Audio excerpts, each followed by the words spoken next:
Okay guys, so welcome back. The end of the last episode, I know it was an abrupt ending. There was more footage recorded, but it wouldn't let me use it, which is why we've come straight to this one. And it didn't sound like the end of a video in the last one. That's because that it wasn't. But with that out of the way, I'd like to thank you again for being here.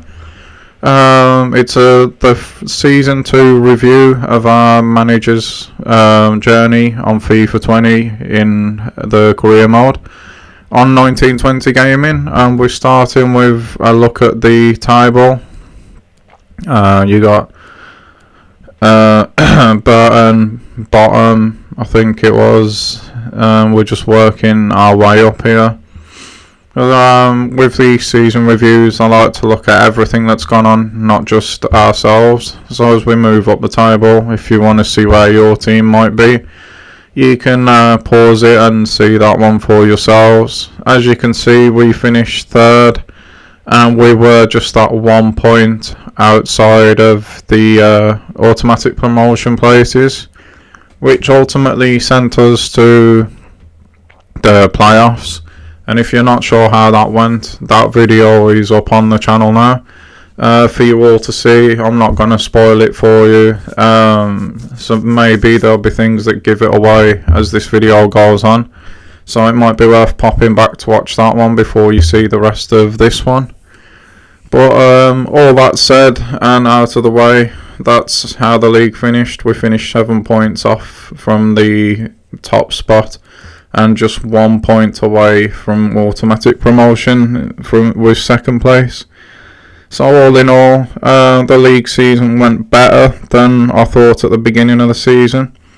But as for the FA Cup, you can see that Man City won that one against Arsenal, and that is how both sides actually got to the final. We'll go back in because, again, I forgot that you could just change it from the screen we were just on. And again, Man City win the cup. This time it's against Spurs in the Carabao Cup. Spurs beat United, of course they did, to get there. And City beat Chelsea. So City are on for a treble at the moment. The leasing.com trophy next. That's something that disappointed me. I wanted us to be able to retain that this season, but we got knocked out straight away, if I remember rightly. And Stevenage won, and that's how they got there. The League One playoffs I'm not going to click on because people may not have seen that video yet. Obviously, if you remember all the way back at the beginning, we won the French pre-season cup. The UEFA Super Cup goes to Barcelona after they beat Inter Milan, which means obviously Barcelona will have won the Champions League and they beat Man City. So City got to another final, could have already had a treble there before we even look at the Premier League.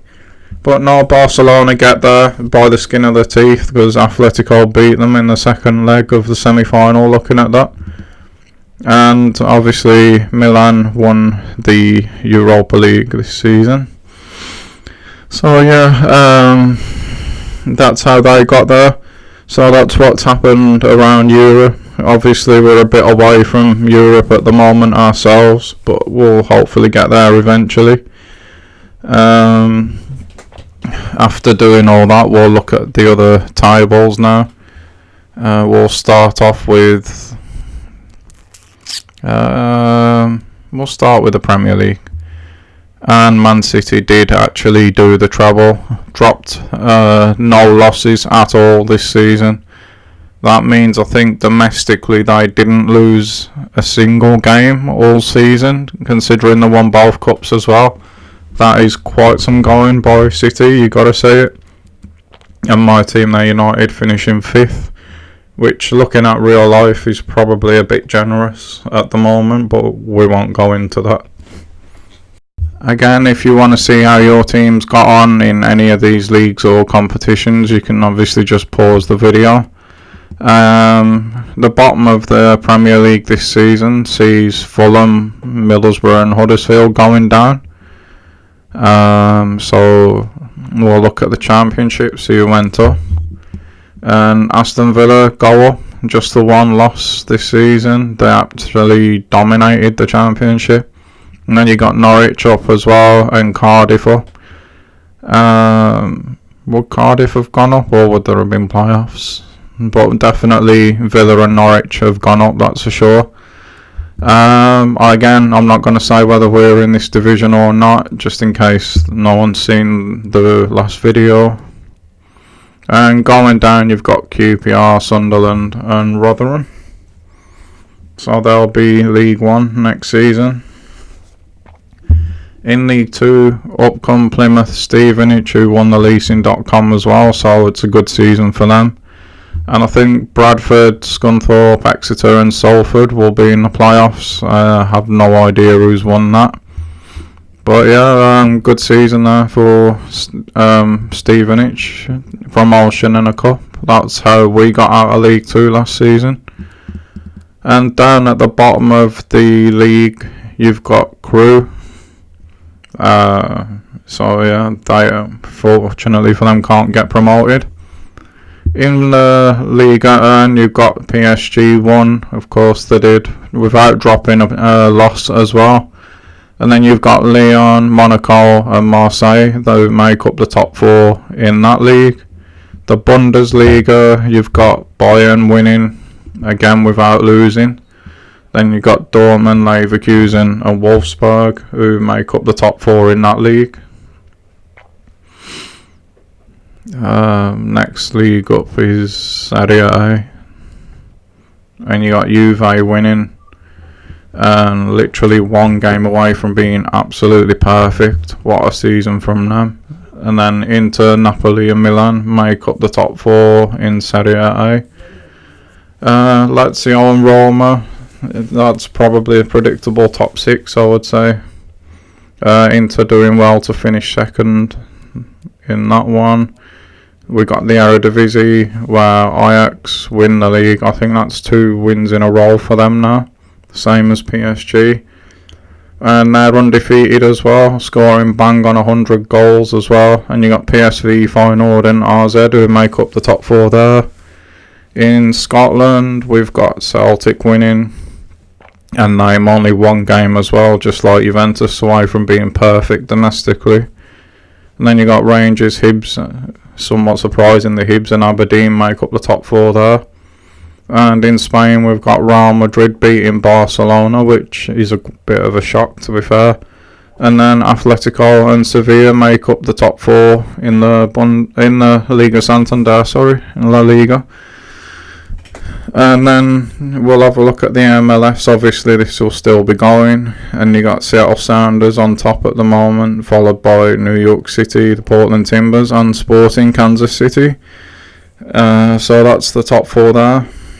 And that's all the leagues around the world looked at the minute. So next we'll go into the top scorers and things like that. Where we've got Lavery up there from our league. 33 goals in 41 games. He's not bad going at all. Taylor beats him by 4 goals but plays 5 more games. And then you got Evans for Portsmouth, 45 matches, 30 goals. So not a bad return. We've also in the top 10 got Hardy with 21 goals from 40. And surprisingly, I didn't think he got that many. Lorenzi did actually make the 20 I was on about in 41 games. So that's a solid season for him, especially in his first one. And he's going to have competition next season with Ito coming in. It's going to be difficult to pick between those two now by the looks of it. And as we move to assists at the moment, you can see that we've got Hardy and Lavery up there again, just like last season. Both of them on a plus goal contribution to games ratio, which is good to see. We've got Roberts just outside the top 10 in goalkeepers. We're not too fussed about the cards. And that's how those tables look. There's a few we can go through here, but not really going to take much notice of them since we didn't compete in any of them. And what we're going to do now is just have a look at the squad. Obviously, they're all unhappy. They all would have wanted to have gotten promoted, just like I did. To just lose out by a point is really, really gutting. Jules, who's gone up by 1 this season. Kinsella's up by 3 this season to make a 70 overall. Lorenzi's gone up by 2 to 75. Obviously, if you want to look at these stats in more depth again, you just need to pause the video. Hardy's up to a 68 now after a +2 improvement as well. Another brilliant season from him. Same with Lavery, he's only gone up by 1, but again, another brilliant season from him. He probably would have got the golden boot had I played him in them first 10 games of the season properly. Morgan's gone up by an astonishing 15 to be a 72 at just 17 years old. Still think this guy's going to be special. Cam Sober gone up by 2, which is good to see without any training. He hit a real purple patch at one point during the season, which bumped his numbers up. You got Benning, who went up by 1. His first season was decent enough. Josh Clark has gone up by 2. McKeith's up by 6, and I was really impressed with how he adapted to centre back. Roberts up by 1 and only played, I think, just over half the season, I think it was. Roberts has gone up by 2, Corey Roberts that is. Riley Nicholson's up by 14 now. Giles has gone up by 5 as well. So we've had some really good growth this season, which will only serve us well for this next season. We've got Gordon just underneath Giles as well. He's gone up by 1. Still, we need another striker, I think, because I'm still not feeling Gordon. Peterson's on his way out already, as we know, but he has gone up to a 67. Norman under him as well is going. Ward's up by 6 and gone up to a 69, which is a good first season for him. Harrison up by 5 as well to a 60. I'm going to try and find somewhere for Harrison next season. Baker's up by 9 as well. But Harrison, with so many players now on the wings, it's going to be really hard for him to get in. But he does feel fun to use. He feels strong as well as pretty quick.